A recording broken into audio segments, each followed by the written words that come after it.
আসসালামু আলাইকুম ওয়া রাহমাতুল্লাহি ওয়া বারাকাতুহু। আলহামদুলিল্লাহ আলহামদুলিল্লাহি ওয়াহদা ওয়াসসালাতু ওয়াসসালামু আলা মান লা নাবিয়্যা বা'দা আম্মা বা'দ। সম্মানিত উপস্থিতি, আজকে আমরা আলোচনা করতে যাচ্ছি গুরুত্বপূর্ণ একটি বিষয়। যারা আমাদের দর্শক আছে, মা বোনরা আছে, তাদের জন্য একটি গুরুত্বপূর্ণ বিষয়।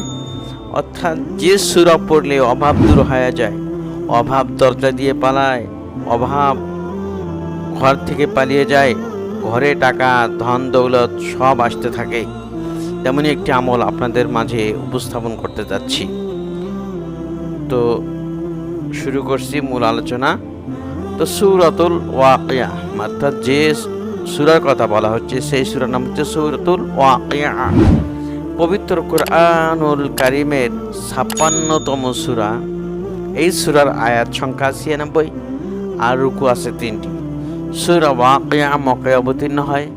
ওয়াকিয়া মূলত ওয়াকিয়া শব্দের মূল অর্থ ঘটনা, এখানে কিয়ামত বোঝাতে ব্যবহৃত হয়েছে। তো মক্কায় অবতীর্ণ এই সূরায় কিয়ামতের দিন আল্লাহর নৈকট্যপ্রাপ্ত বান্দা সাধারণ মুমিন ও কাফেরদের কি অবস্থা হবে তার বর্ণনা দেওয়া হয়েছে। এসেছে জান্নাতের নিয়ামত ও জাহান্নামের শাস্তির বিবরণও।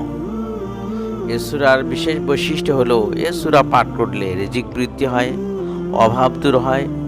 তো এখানে আব্দুল্লাহ ইবনে মাসউদ রাদিয়াল্লাহু তাআলা আনহু বলেন, আমি আল্লাহ রাসূলকে সাল্লাল্লাহু আলাইহি সাল্লাম বলতে শুনেছি, যে ব্যক্তি প্রতি রাতে সূরা ওয়াকিয়া তেলাওয়াত করবে সে কখনো অভাবে পড়বে না, অর্থাৎ মাগরিবের নামাজের পরে।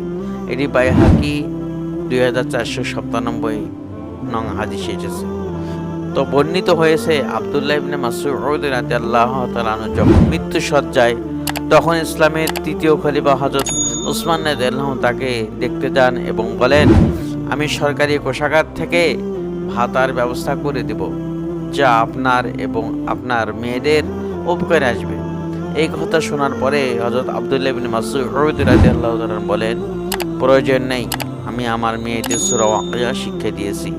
আমি আল্লাহর রাসূল সাল্লাল্লাহু আলাইহি সাল্লামকে বলতে শুনেছি, যে ব্যক্তি প্রতি রাতে সূরা ওয়াকিয়া পাঠ করে সে কখনো অভাবে পড়ে না। সুবহানাল্লাহ, মাশাআল্লাহ।